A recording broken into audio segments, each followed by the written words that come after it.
missing someone.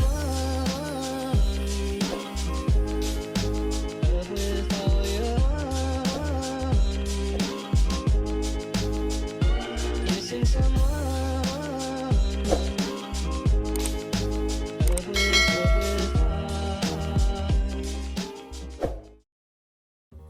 What's up, guys? Welcome back to my channel. In this week's episode, I'm going to do a fun transformation doing some basic highlighting techniques and showing you how I like to do a more dimensional blonde.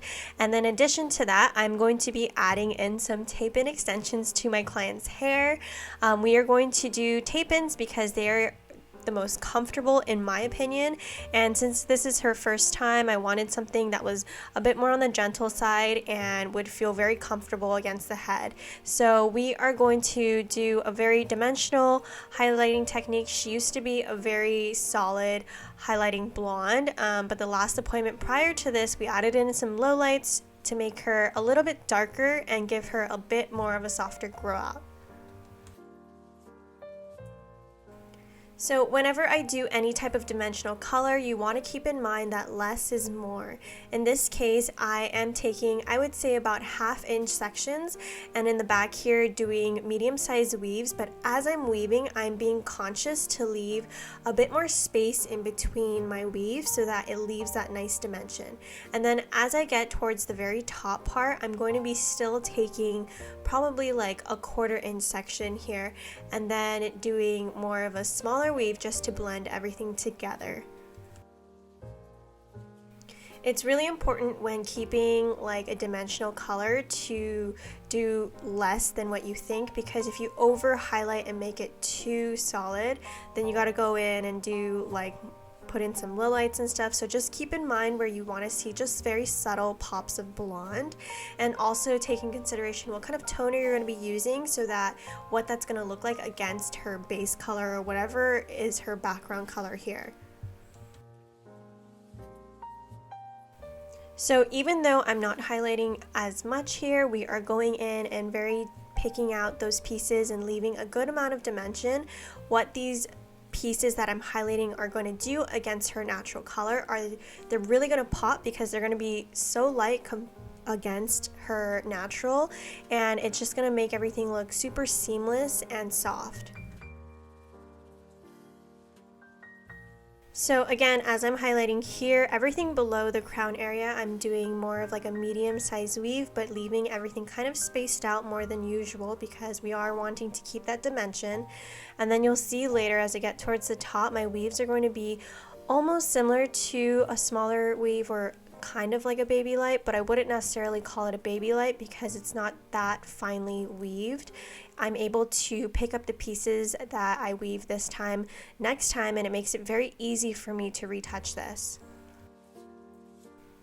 And since my client, she's naturally, I would say, a level 7, and if she was any bit of a level 6 or darker, I would not leave this much dimension in between her weaves, because then her background color, her natural color, would overpower the highlights.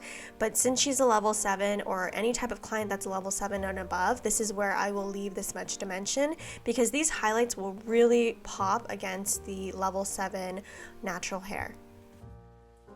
So essentially, if my client is a level 7 and above compared to a client who is a level 6 and below, I do approach my weaving strategies differently because of how dark the natural color is.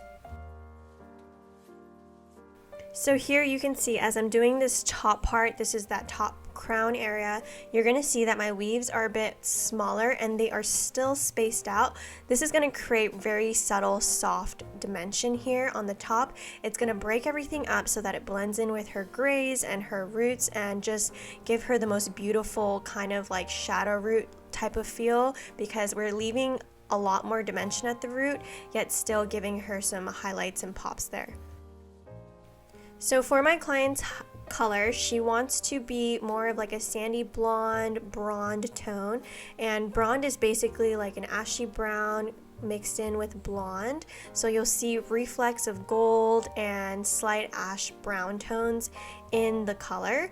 And so since we're going to be going for more of a bronze tone, I lifted her to about a level 9, and we are going to be dropping down the level with the toner to create a nice sandy brown bronze tone for her. And whenever I tone my clients to be any type of ashy brown or blonde or anything like that, I do like to lift them at least a level or two above whatever level they are wanting with their toner. So for my toner formulation, I'm going to be using the Pulp-Rite Liquid Demis, and I'm going to be mixing in 7-8 with a little bit of -33 and some clear. When I am toning hair that is a bit on the finer texture, like my client's hair, I do like to add in some clear because sometimes it can grab the color a bit more because of the density of the hair. So I basically mixed up in 8-8 with a little bit of -33 booster because I wanted the color to have a little bit of subtle warmth with the ash in it.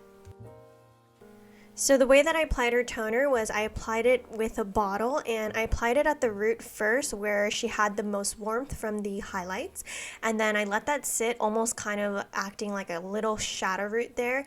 And then once I felt like the root was the perfect color, I applied the rest of the color on the mids and ends, left that on for just a few seconds, I would say, just to help tone just a little bit of warmth, and then I rinsed it out and washed with shampoo and conditioner. And then after washing her, I blow dried her straight, not putting any type of moisture products in the root because that's where we're going to be putting the extensions. Today's extensions are from the hair shop, and she bought the 14-inch of this beautiful blonde tone that's going to match perfectly with the color that we have already done. So for my client's extensions, the look that she was going for was to add some length and some fullness. And since this was her first time doing like tape-in extensions like this, I just put like a standard amount of 20 sandwiches all in her head. And the reason why I recommended doing the tape-ins for her is because her hair is on the finer side, and I would say she has a normal amount. So I felt, as a client who has never had them in her hair before, I felt like this would be the most comfortable because they lay the flattest to the head. And when she comes back in for her like move ups for the extensions, it's going to be very easy for me to retouch them and move them up as well. And the type of tape-in extensions are from the hair shop. We're using the hair shop Smart Tab ones. I really like these because they're very easy to use and apply. Whenever doing any type of like tape-in extensions, I highly recommend using the same brand's remover because I've used a different brand with different tape before, and it was such a mess. So I highly recommend, if you're ever using tape-in extensions, to use the same brand's remover for the exact tape-ins that you're using. Otherwise, sometimes you risk having a huge mess of tape in your hair. So another reason why I really love the hair shop hair is because it feels like your own hair. You can definitely heat style them and curl them however way you want, but I would definitely be very careful with the way that you treat them. I would baby your hair if you ever get extensions because it is expensive to have, and if you want to get the most out of them, because you can reuse them, it's best to take really good care of them. For instance, since she's going for a lot of length here and volume, I highly recommend my clients to do extensions, to braid their hair when they sleep and brush their hair often, and don't let your extensions get too tangly because that all prolongs the life of your hair. I also recommend that people who get tape-ins, it's recommended to come in about every 4 to 6 weeks depending on how fast your hair grows. So this client of mine, she probably comes in for color, I would say every 8 weeks. So what we're going to be doing is doing some extension move-ups in between her color appointments, or just see where she wants to be. But I feel like she will love the way that this color grows out. Since we did more of a dimensional root, it'll give her a very soft grow out, and she might be able to go every other appointment moving up her extensions to do her hair color.